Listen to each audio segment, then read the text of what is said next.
each psychedelic's going to have a different message, but I think they kind of get you to the same endpoint, essentially. That, I think this life is where we learn our lessons. What if this life is the batting practice? What if this life is the dress rehearsal? This is the warm up for the big show. Well, then we got to learn our lessons here, and we got to build our skills. Because at the end of the day, health is a skill, and our health is our wealth. Today's episode is going to be focused on mental well-being. More specifically, it's going to be focused on ketamine-assisted therapy. And a little bit later in the podcast, I'm going to interview an expert by the name of Dr. James Leathem.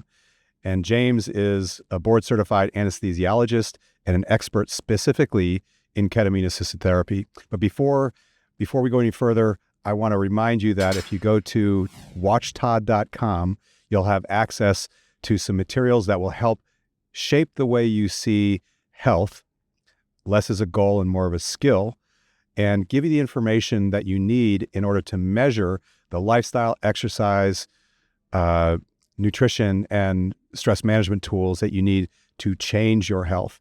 And all of the metrics and the lab tests and the various tools are also available via a PDF. So go to watchtodd.com and get access to the video and download the PDF.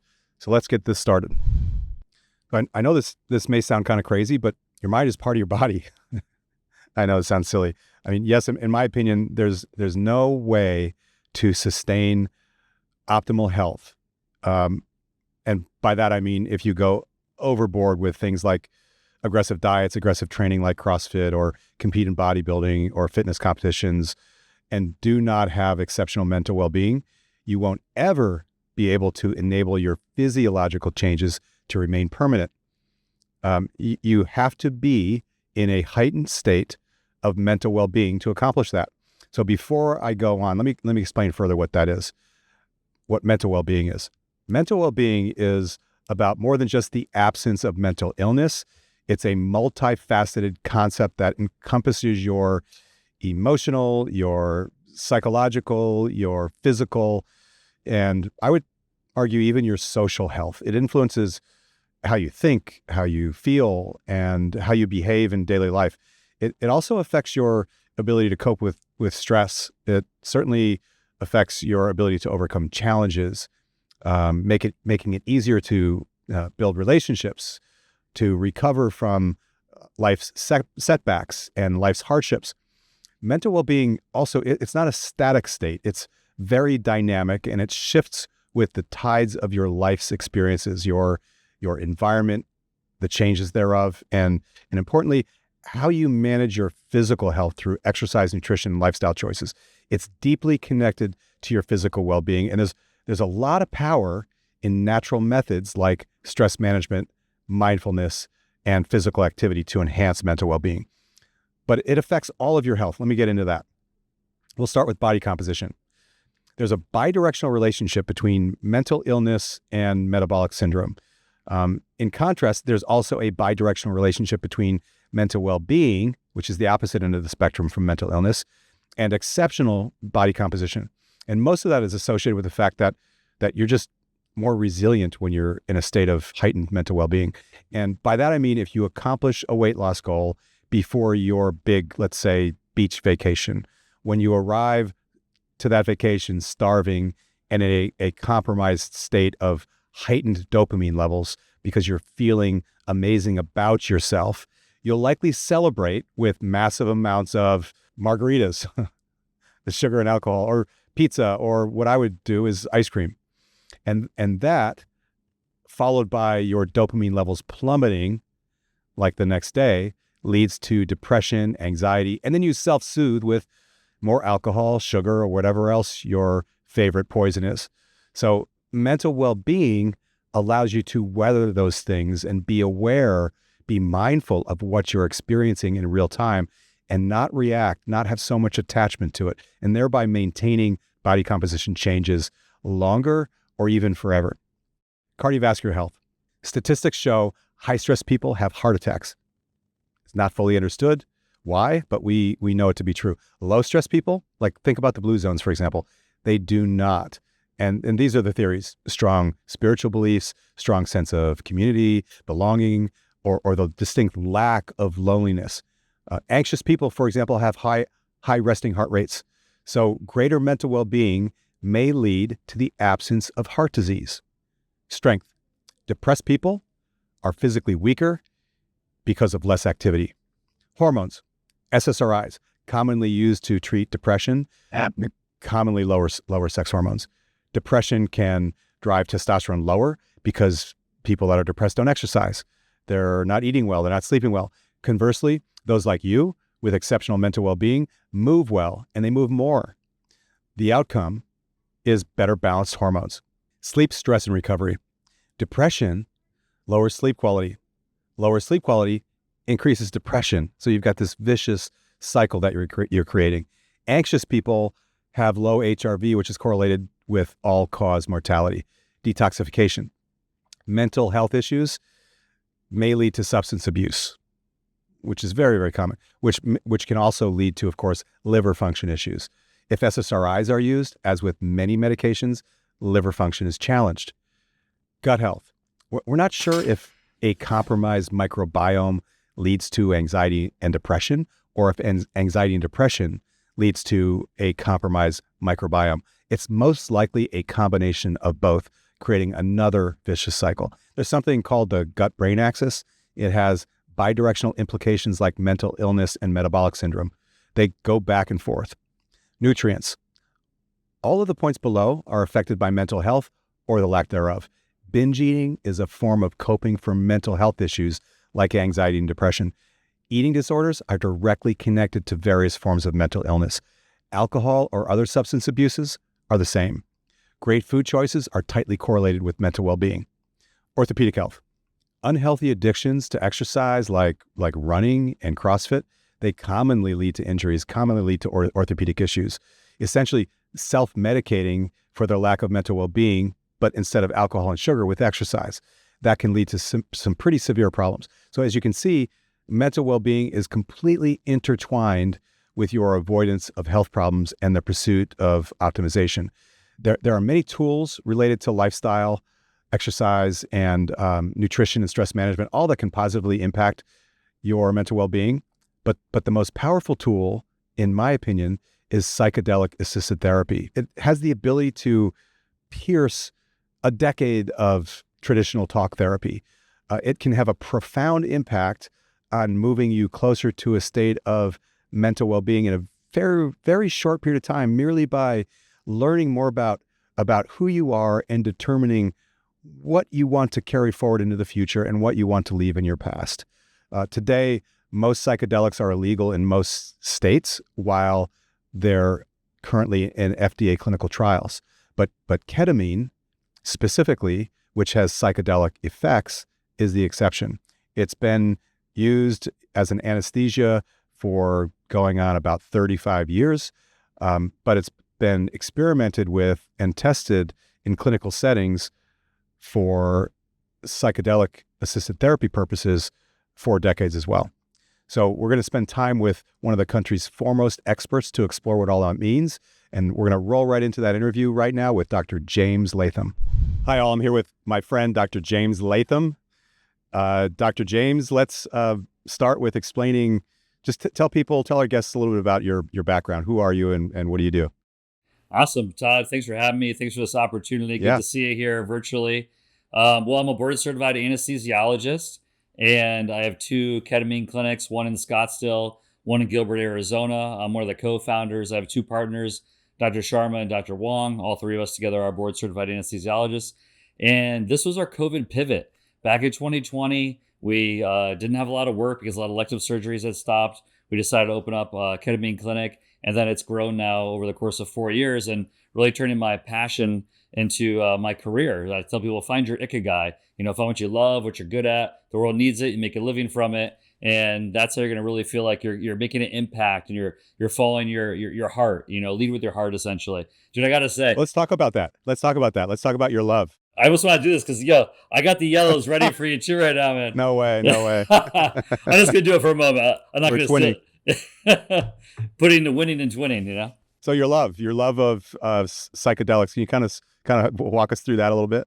Totally. It's my passion. I've now really experienced or connected with psychedelic medicines for 29 years now. I'm 42 years old. When I was 13 years old, It was the first time I tried cannabis. I do consider cannabis a psychedelic, definitely a plant medicine, but one of the more mild psychedelics depending on dose and route of administration. So this is really like, I am now my authentic self. And I do encourage every human being to try to be their authentic self. You will feel liberated in this life. And so for me, that is just, being out of the medicine cabinet with my psychedelic usage. I think psychedelics are catalysts for consciousness. They're catalysts for healing. They allow you to get into your subconscious, unconscious mind and reveal to your conscious mind like your true self, your essence, your being. Really what's going on in there.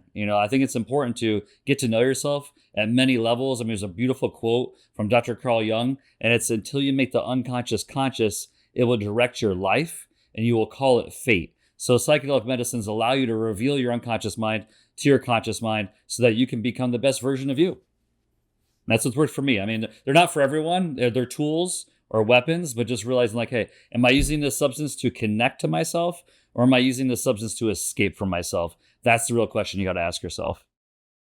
That's really interesting. The getting to know yourself concept.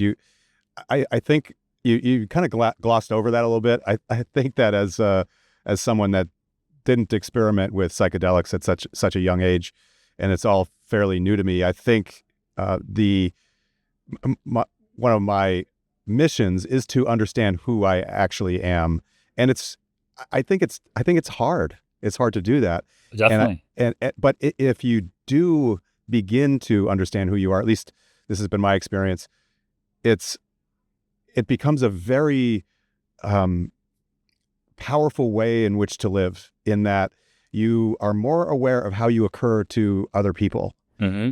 And so then how to connect better with other people on a more deeper level. And as you also touched on, you sort of like remove a layer of stress associated with trying to be someone in your life that you're actually not. And it removes kind of some of the friction, or for me, it almost feels like I was dragging a ball around behind me and I've just kind of let it go. So you're lighter.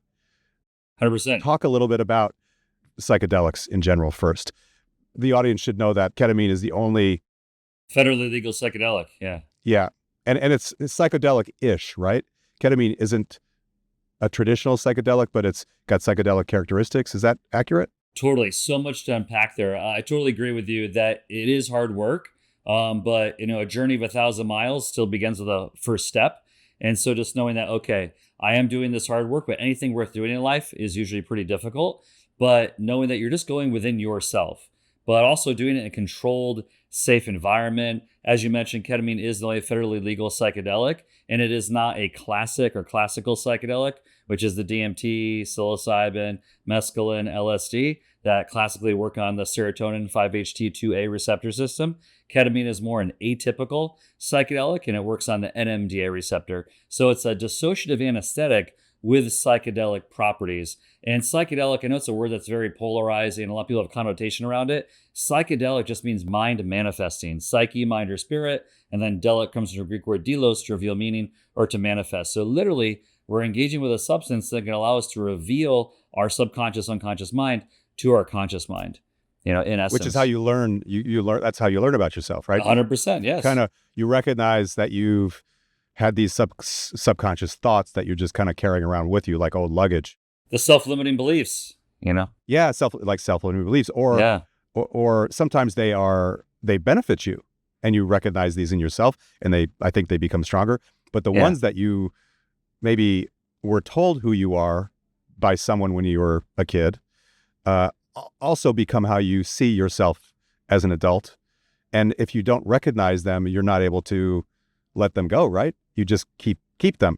I'd love to touch on that. What we're really talking about is the ego. The ego is the learned identity of self. It is not your true self, your essence, your core, your being.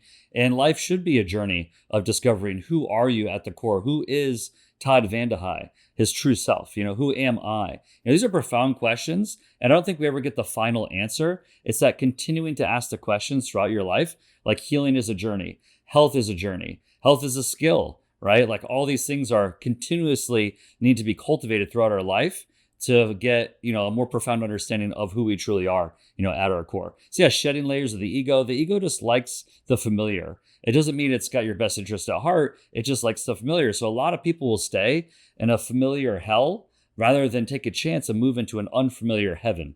And psychedelics can help you to move into an unfamiliar heaven if you allow yourself to dissolve layers of the ego that no longer serve you. It can be scary for sure. Yeah. Probably for many others, and maybe Yeah. you've had some experiences with this too as well. Yeah. The recognition of who you actually are Yeah. and what you're capable of in and of itself can be kind of scary, right? So, but imagine if every human being, Well, I don't know why it's scary. I just Yeah. that's how I feel about it. per perspective, but like, imagine if every human being tried to become the best version of themselves. Also, the thing with ketamine is this is the most controllable psychedelic medicine experience on planet Earth because it's intravenous and I can just push stop. It's an infusion. So if you are scared, that's completely normal. Like I always tell people, you're nervous sighted. You're a little bit nervous. You're a little bit excited.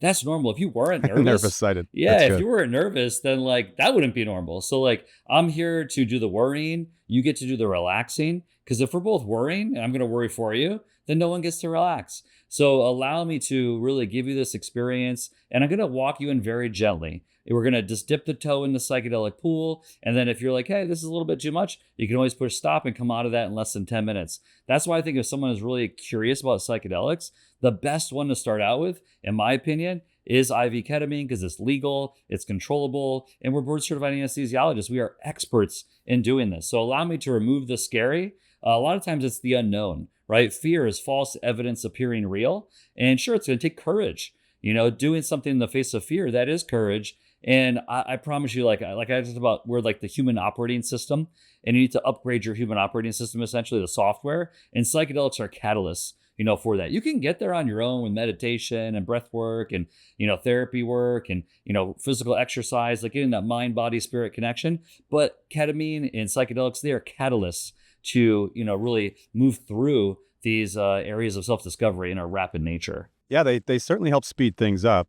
Those other tactics like breath work and meditation, they're very powerful, but you're right. You're touching on something where I think there's a lot of similarities. My experiences with greater self-awareness through meditation, for example, is where my understanding of the concept of self-awareness kind of, came into the forefront of my mind. Awareness is key. Awareness is the first step. Yeah. Number one, you gotta be safe, and then you have to be aware, and you have to be ready, willing, and able to make a change in your life. I try to give people digestible steps, Change.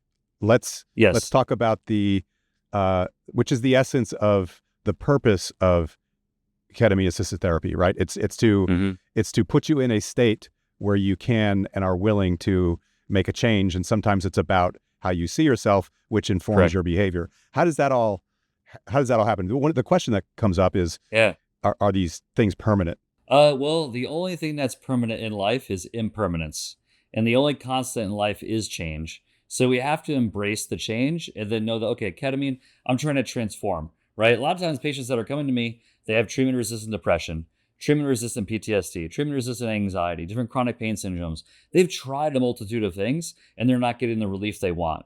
And that's where ketamine would come into the picture. And so it's allowing you to get this rapid neuroplastic change. And that's the key. We have to think about like life is occurring at this neuron level. The adult human brain on average has over 80 billion neurons in our brain, right? So we need to change what neurons are firing and wiring with one another so we can get unstuck and move beyond our current state. Whatever our perspective is, whatever our self-limiting beliefs are, are we, suicidal? Like ketamine is the most rapid acting anti-suicidal agent in all of medicine. I could just talk for hours and hours about it. I'm very passionate about it. If you want to get into, a really digestible way in how to look at ketamine is that there's 4 key mechanisms in which it's working. Is that something you'd like to explore? Oh yeah, absolutely. Go for it. So number 1, I'm going to just go through the 4. Okay. There's a biological way in which it's working. There's a functional way in which it's working. There's a psychological way in which it's working, and there's a spiritual way. So when we look at biological, that's the receptor system. So ketamine, we give sub-anesthetic doses. It's blocking the NMDA receptor. That's a receptor that glutamate would normally bind to, which is an excitatory neurotransmitter. So think about in your nervous system, you have excitatory, gas pedal, you have inhibitory, brake pedal. So ketamine at sub-anesthetic doses is blocking the NMDA receptor on inhibitory neurons. And so then those inhibitory neurons can't block the excitatory ones. So you actually get an increase in glutamate only at subanesthetic doses of ketamine. If you give a general anesthetic level of ketamine, you're actually going to have a decrease in glutamate, right? So people would go to sleep. That's the thing about ketamine, is there's a spectrum to it. So the key is this optimized dosing at subanesthetic, blocking the NMDA receptor, getting an increase in glutamate, which is going to lead to activation of the AMPA receptor, the AMPA receptor, which downstream leads to an increase in brain-derived neurotrophic factor, which then leads to neurogenesis, neuroplasticity, and synaptic plasticity. So you're literally getting unstuck, and we're doing these things at a microscopic level. Second mechanism, functional. Ketamine is decreasing activity within the default mode network. And if you think about your default mode network, it's essentially like if your ego had a mailing address, that's the default mode network. Parts of your brain, essentially, because it's a network, but there are areas where it's like the medial prefrontal cortex, parietal, temporal lobe, certain parts of the brain, right? So when we're active, the default mode network is less active. But when we get introspective or we're not doing much, that's when the default mode network gets activated. I like to also think of it like DMN. It sounds like demon. So your default mode network, your ego, is kind of like your inner demon, essentially. So that's ketamine is quieting that area. Psychological, ketamine is giving you access to your subconscious, unconscious mind, so you can access areas of your mind that you're normally not able to access. I always think of like your conscious mind. It's things that you can reference right now that are top of mind. Subconscious is things that you're not thinking about, but if you wanted to, you could direct your awareness to it. Like, hey, what'd you have for dinner last night? You weren't thinking about it until I just asked you, right? But you could access what that was. Your unconscious mind is areas of your mind that you can't access. These are like repressed memories, like subconscious, trauma, like preverbal trauma, all these things that you can't even access if you tried, but psychedelic medicines allow you access into that unconscious mind. And then the last one is the spiritual level. So I look at really health as like mind, body, spirit.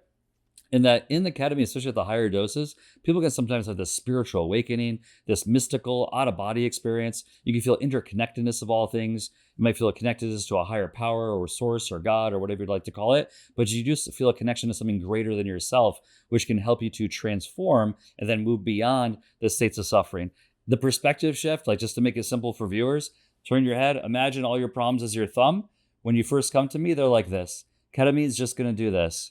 We're going to move them out, right? So I just changed your perspective. I didn't take away your problems.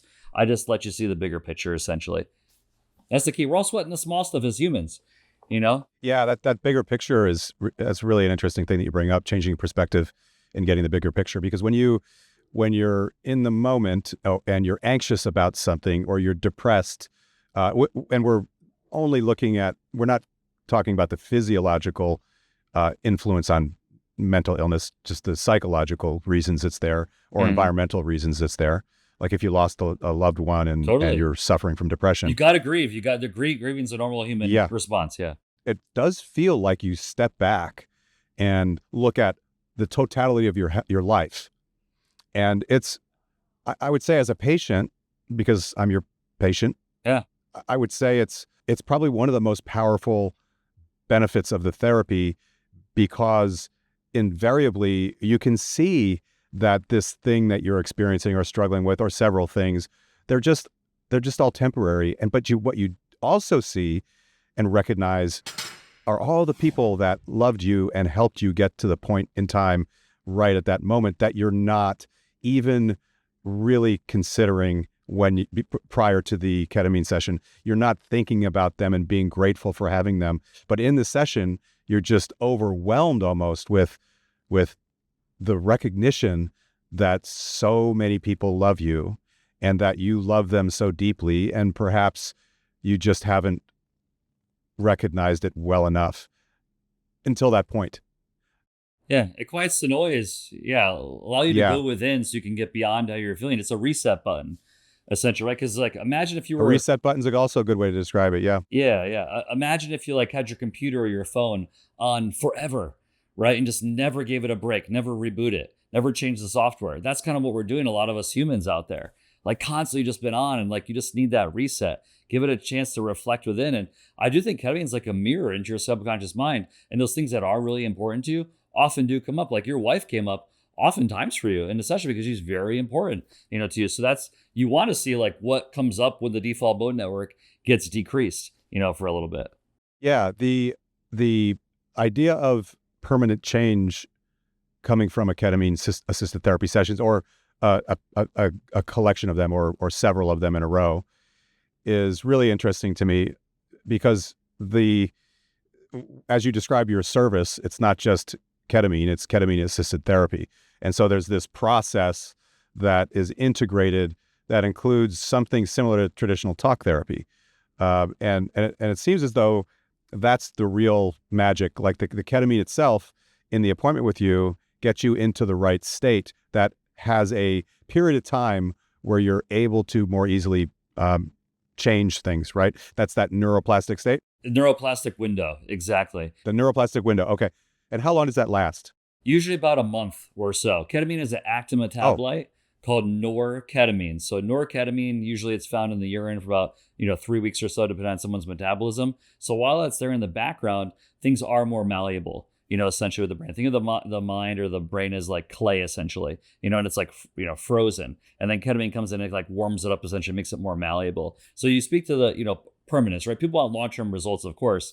Human nature, we want to put a little amount of work as we can and get the longest results. The thing with it is I tell people always ask, how long does ketamine last for? Here's my answer that I tell patients directly, is that if you strictly rely on the mechanistic action of the ketamine, you're going to see a change really in your mood for about 3 to 4 weeks, maybe a few months if you're lucky. But that's strictly at a receptor level, active metabolite, that kind of stuff. Like your mood is elevated, the inner critic's a little less noisy, life feels a little less heavy, these types of things. However, if you allow it to shift your paradigm so that now when things happen to me, I don't say they're happening to me, they're happening for me. And all obstacles are actually opportunities that are going to put me on the right path to become the best version of me. So if I change my paradigm so that everything that's happening for me in my life, I look at it as like a learning opportunity, a growth opportunity, that's how it could last a lifetime. Like we can all forget the perspective that we're on the blue rock hurtling through space. But once I show you that image, you can't unremember it. You could forget it. We can always go back and tap into that. Wow. Yeah, I'm sweating the small stuff yet again. Okay, zoom back out. Realize like, hey, is this going to matter in 5 years? The thing that's happening right now that's causing me stress? If it's not going to matter in 5 years, give yourself 5, 10, 15 minutes, and then just try to move forward from it, right? We have to compartmentalize the things that are going on in their life, because a lot of times people, they worry about things they can't control. I tell people, do a brain dump exercise. Once a month, sit down with a blank piece of paper and just write all the things that are occupying your brain space. Like have this little vent, like because you get mental constipation. Write down all the things that are bothering you, causing you anxiety. Now go back, circle all the things that you can actually change right now in the moment. Here's the thing, you're not going to be circulating that much. It's a level of awareness now that, oh wow, I was sweating all the small stuff. Now take that piece of paper, put it in the shredder, light it on fire, have like a little ceremony with it, release that. Don't carry those burdens with you unnecessarily. Worry about the things that you can actually control in the present moment, because happiness only happens right now in the present. It doesn't happen tomorrow. And the present is a gift. And that's probably partly why we call it the present. These are just like, self-actualization, awareness. Something I always like to talk about is like the 4 levels of learning a new skill, right? Health is a skill. So the 4 levels of learning a new skill. The bottom, I'm going to tell you the 4 of them. We'll go back and dissect them. The first one is you're unconsciously incompetent at learning a new skill. For instance, Todd, can you play the piano? No. Okay. Were you thinking about playing the piano until I asked you? No. Of course not, right? So you were unconsciously incompetent at playing the piano. However, now, second level, I sit you down at the piano and I say, Todd, try to play the piano. So you consciously try to play the piano, but you're incompetent. You can't because you haven't taken lessons yet. So now we're consciously incompetent in front of the piano. Now Todd takes lessons and he becomes good at playing the piano. And he's able to be consciously competent, the 3rd level, at playing the piano. And then we get to the highest level of skill or mastery, is to be unconsciously competent. Now you could sit down at the piano and just roll with it, right, without even thinking about it. So I want most humans to operate at the consciously competent level with different skills in your life, whether it's human interaction and connection, whether it's health, just anything. Try to level at the consciously competent level. Some things we get up to unconscious competence. This would be like driving a car. We've all driven a car and be like, oh my gosh, I just drove the past 10 minutes. I don't remember it. You didn't crash the car. You were unconsciously competent. Or, walking and chewing gum and not biting your tongue and tripping and falling, right? You were unconsciously competent at doing such things. So just looking at learning a new skill, those 4 levels, right? Where am I on that skill ladder, right? I like to give people digestible things that you can apply into your own life, and just realize that in life, you're in control of 2 things, okay? Like the events are going to happen. You can only control your response. That's going to change the outcome. You can only control your thoughts and then your actions, just you. It's me versus me. It's just you versus you of yesterday. That's it. The rest is the facade. You're not in competition with anyone else. Just you versus you of yesterday to become the best version of you. Mhm.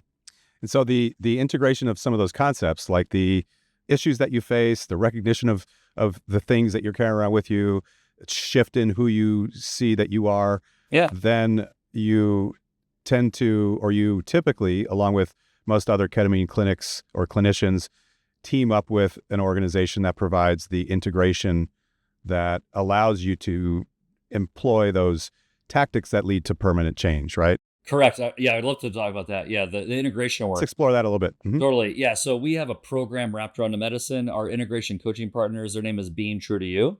And so together with them, we co-authored an integration workbook.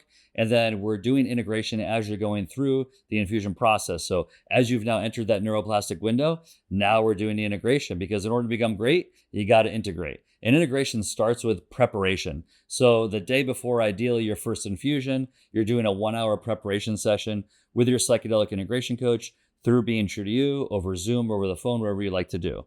Then the next day, you'd come in and do your first infusion with me in the clinic, and I'm going to walk you through it very gently. We're just trying to relax the nervous system on day one, just not trying to overwhelm you. I'd rather underwhelm than ever overwhelm. And then the day after your first infusion, you're going to do an integration coaching call for 30 minutes. And then the next day, you're going to come in for your second infusion, and you're going to do another integration coaching call the day after your second infusion.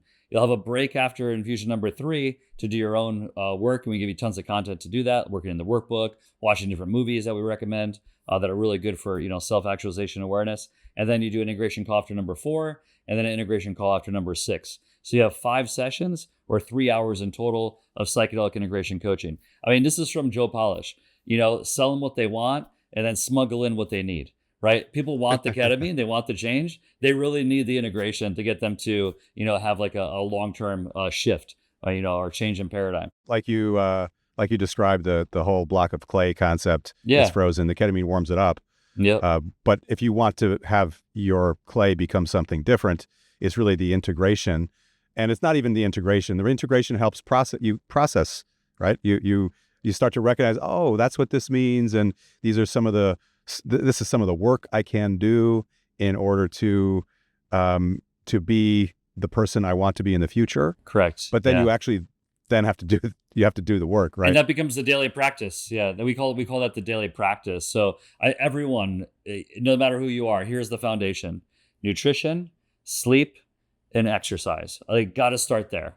All right, and then let's capitalize the S on sleep and capitalize the EX on exercise, if you get what I'm saying. Okay. So that's just like a little wordsmithing there. So nutrition, sleep, and exercise. And then, okay, I'm doing those 3. I still don't feel optimal. Okay, next level. Do you have a meditation practice?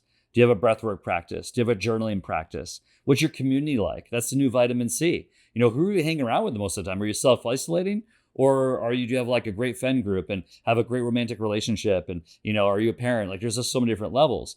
Are you doing other things to do cold plunging? Right. So like find your edge and like give yourself little slices of stress so that you can rebalance your, maybe autonomic hyperreflexia. Essentially a lot of people have autonomic dysregulation and they're just like really on edge all the time. And cold plunging really helps to kind of reset. It's called hormesis, but reset that breaking point. I mean, you practice cold plunging. It's an amazing tool. And you're walking around with a pharmacy inside of you. And it's hard to activate that unless you do things like cold plunging, breath work, meditation, exercise. Like that's how you're really tapping into this amazing pharmacy. You want skills, not pills or pharmaceutical pills for your ills, right? And you are the pharmacy. Yeah, that's a really interesting way to look at your body. Like you're walking around with all of these drugs. You are? Some dormant, just sitting there waiting for you to flip the switch on them. And learning how to flip the switch on them is the skill, right? 100%. We're a walking universe. We have trillions of cells in our body, all of us, right? There's billions of galaxies. I mean, this is beyond comprehension that we could even there's only 8 billion people on the planet. And I'm telling you, got trillions of cells in your body. Beyond belief. Let's talk a little bit more about before we wrap up, what it's like to be in a ketamine session.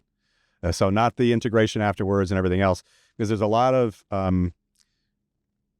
fear, I think, that people have that they are going to, lose control. And let's start with that, because you definitely do You have to surrender. You have to sort of surrender to the medicine. There's not much of a choice there. Like when you're in the moment, you recognize that. Yeah, you can still fight it. I mean, to a certain degree. I mean, surrender, allow, trust, be curious. Curiosity is the key in life and when you're in a psychedelic experience. One of the keys, at least. And I say ketamine is a key to me. So when you're in this experience, yes, it can be scary. And yes, you need to try to learn how to let go and just allow and trust and receive, and then know that you're going to come out the other side. Can it be like challenging while you're in there? For sure. It's like a mental marathon. It is. I mean, I speak from personal experience. I've had ketamine experiences easy over 100 times because, I had to go really like travel within and journey with this medicine so I could help to, basically be like your ketamine Sherpa and help you go down the trail or climb up the mountain essentially as you're going within, so that after we could try to put words to the ineffable. That's the thing is too with ketamine. It's really a show you, not a tell you. It is beyond words. It's a knowing. It's a feeling. It's a re-remembering, of who you truly are. And just leave these, like a lot of people, I'm like, hey, listen, we're driving in the car. You got PTSD, you got depression, you got anxiety. Say they're people. I'm going to kick the PTSD and the depression out of the car. We don't need them anymore. Now, anxiety, I don't want to drive in the car, but it's okay if it's in the back seat. But I like to call anxiety future awareness, future preparedness. So it's changing your relationships, with these types of things, so it can change your perspective essentially. And now let's not have, our trauma in the car. Put it like way back on the horizon. Get some distance between these things that are holding you back. What's top of mind right now? Your head's on the pillow. You're about to go to sleep. What are you thinking about right before you go to sleep? Is it all your self-limiting beliefs? Is it the things from the past? Or is it like, wow, today was like a really amazing day. I have gratitude, for the 1, 2, and 3, whatever it is. Gratitude practice is a key aspect to someone getting beyond, what has them currently stuck. So I know I'm very tangential with thought as well. So I probably, ran around on that question. Oh, that's good. That's good. I love listening to you talk. Thank you. I go on some rants.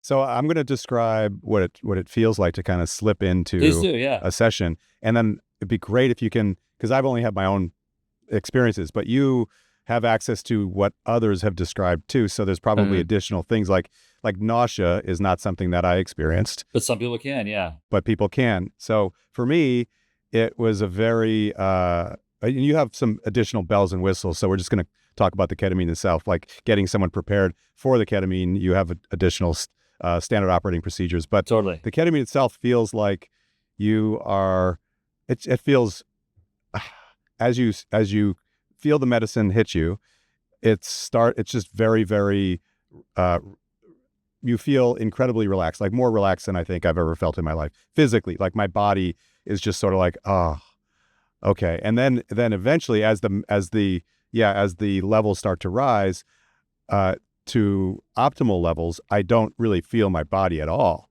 Right. So it goes from my body, it feels really good, to where did it go? Right. And it can be a little bit disconcerting, which is why I think you have those little things that you held in your hand. You kind of prick your thumb on to feel yourself again. Sense of smell, the 5 senses. Yeah. Yeah. Yeah. You're kind of like wondering, am I breathing even? Because I'm so disconnected from my body. It's an amazing experience because you're fully conscious, like you're aware that you're in your body. You are able to think about whatever you want to think, but you can't feel your body. You're in it theoretically, but you're actually somewhere else.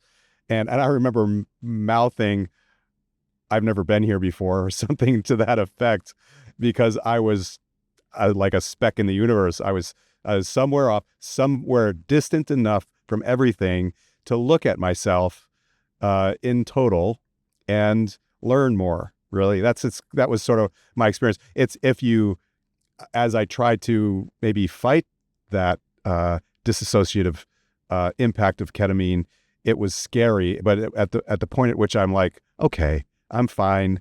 I'm under the supervision of a clinician who knows what he's doing. I'm just going to enjoy this. And it was like this ride, like a roller coaster, floating on a cloud, in and among the stars. I mean, I could direct it wherever I went. It felt like I was on a journey, though, like I was actually moving through what seemed to be my mind, like taking a journey through my mind. Is that a normal experience for someone to have? Yeah, what you're describing, dissociative or out of body experience, is a very common element of ketamine as you get into the higher doses. It's a dreamlike state. It's seen as realer than real. I like to call it a soft credit check on your soul. It might feel like you're floating in outer space. You might feel motion, all sorts of things, essentially. But some of the things like you touched on, the most common side effects of ketamine: nausea, headache, and fatigue. And we do have things to combat that, in the clinic. Like adding NAD plus is incredible to combat the post-infusion fatigue. We give medicines for the nausea and give things for the anxiety or the headache, Toradol, magnesium. There's a multitude of things you can add in essentially to really optimize it. But yeah, what you're describing is as we go to those higher doses, you're going to get to that dissociative out of body experience where you become like conscious energy, leave behind the conscious meat suit and become conscious energy. We call like astral projection. Essentially. Now we're getting to some of the woo-woo stuff, but I also try to engage with like the five senses so you can then ground. So you have that essential oil. Because if you're like out of body, you're like, wait, am I still breathing? Wait, am I alive? But then you're like, you have the wherewithal to say, oh, smell my hand. I have the essential oil. I can still smell. Oh, my olfactory nerves are still working, which means I must still be alive.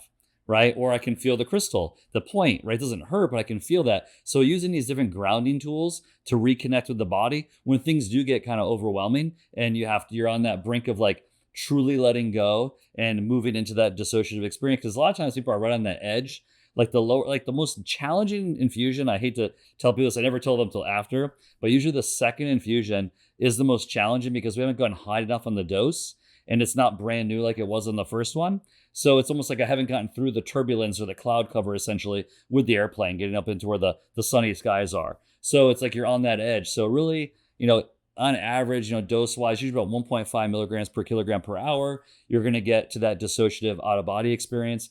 And then that's where some of the studies are showing that the long-term benefits of ketamine are coming from when you can get into that state and truly surrender and allow that to happen. For me personally, that's where I've had the most transformation, is where I literally thought I died in a ketamine infusion. And it was quite the conundrum. I was like, dude, you're supposed to be the ketamine expert and you just died.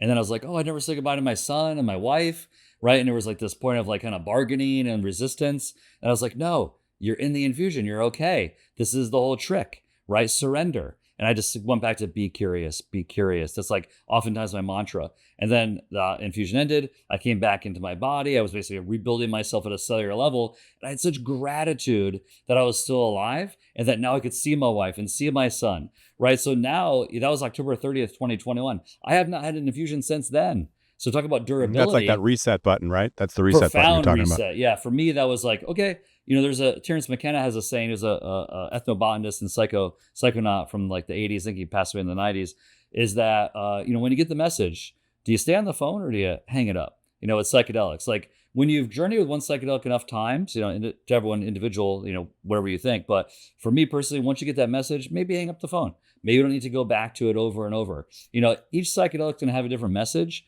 but I think they kind of get you to the same endpoint. Essentially, that, I think this life is where we learn our lessons. What if this life is the batting practice? What if this life is the dress rehearsal? This is the warm up for the big show. Well, then we got to learn our lessons here and we got to build our skills. Because at the end of the day, health is a skill and our health is our wealth. And we got to realize that, like, it's everything. And so I love what you're doing here. You're trying to skill people, not just at like the physical level, but this is really talking into the mind and the spiritual level, with the ketamine. So thank you for doing this. That's the whole theory behind us discussing this, because I don't see, most people think of the mind as something other than the body, and the body is something separate. Fitness is the same as health. But I don't think there's any separation of any of it. I don't think you can, I don't think you can be optimally healthy or in a state of peak health without exceptional mental well-being for any length of time. Like you can maybe be from the neck down physically healthy for a short period of time, but your mental well-being issues will crater that at some point. And the other way around as well. You can't be optimally physically healthy or from the neck down if the other isn't really tuned up. And that's so the whole purpose of us discussing this isn't for issues around mental illness like disease or drug-resistant depression, anxiety, PTSD, physical pain. I think you see some patients for that as well. It's for the other end of the spectrum. It's how do you, perhaps you have the absence of depression. Everybody's got some anxiety, but it's not overwhelming. It's not steering the car as you described. But we want to have people land in a state of peak health from a mental well-being standpoint. And that means you are resilient, you're self-aware, you're enthusiastic. So glass is mostly half full. You're able to think clearly. You're not affected by things in the same way that you were before, because you hit that reset button a number of times and you kind of can see yourself at a distance, or you can at least pull yourself out of it. Like, whoa, I'm getting too wrapped up. Like, let me sit back and be grateful for what I have. Things like a gratitude journal, meditation, breath work, they become more effective. Exercise becomes more effective. And so as you know, my exploration of this with you is to think about ketamine-assisted therapy as a potential additional tool to use for getting to that optimal state of mental well-being. And so we're going to wrap up now.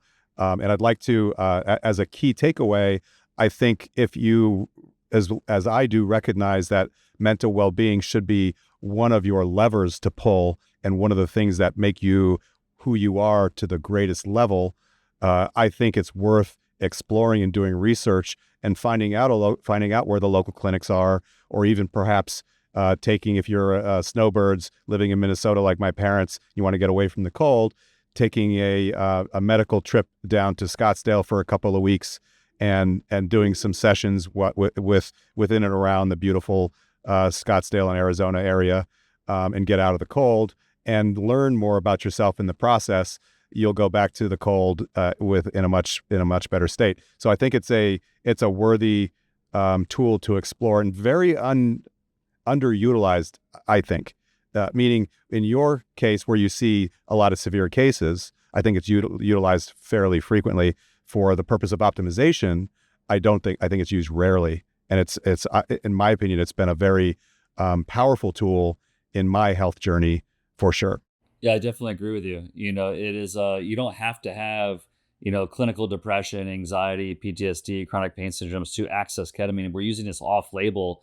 And if you just want to basically personally evolve and become the best version of you, shed those self-limiting beliefs. I'm sure you've had plenty of clients that say they were obese. They go to Stark Health, they get their life together, their body together, and they look like they're in peak physical health, but they still have that old version of them, that old narrative of and they're carrying that around with them needlessly. And so can we just shed that layer of the ego, shed that obese self, because that's not your current self. So why is it allowed to continue to hold you back? And so just that's an example of take that brick out of the backpack, and once it's gone, it's done, and change the neural wiring essentially so that you can become that best version of you that is presently, in real life, not that old version of you that you're always carrying around with you essentially. Yeah. I mean, because mental illness and metabolic syndrome, they're bidirectional.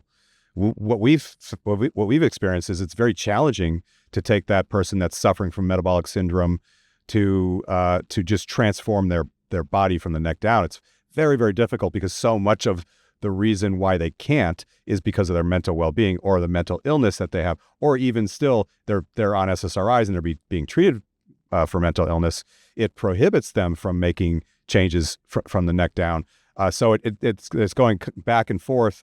I'm depressed, so I'm gonna get treated for that. It leads to metabolic syndrome. Now I have metabolic syndrome, and I'm fully inflamed, and I can't think clearly, so I'm more depressed. My SSRI doses go up because I'm more depressed, and that makes me pushes me deeper into metabolic syndrome. Goes back and forth, and so you sort of have to, in my opinion, you attack both problems from two different directions at the same time, which informs a better outcome and a permanent one as well. So Yeah, I feel this as an optional thing as part of Stark's protocol, where it's hey, if you want to also access this, like a biohacking, essentially, biohack your mind, so that you're just going to accelerate the process. I mean, yeah, 100%, man. This, we're on the same page with this. Thank you so much, James. I really appreciate you. I appreciate your friendship and your knowledge and your experience and what you bring to the party. Thank you. I find this topic so exciting. And I encourage our listeners to explore this. Not recommending they do it, but I'm recommending that they do research around this. And if you listen to podcasts, be sure to subscribe. You'll find us in all the various platforms. Thanks again, James. Yeah, do your due diligence. Look what's out there. And then Todd, just thank you for this opportunity to raise awareness, to educate, to inform. Appreciate it so much as well, as a friend, as a patient, as a fellow Genius Network member. You took the yellow ones off. I'm going to put the yellow ones on. Until next time, my friend, thank you so much, man. Appreciate you.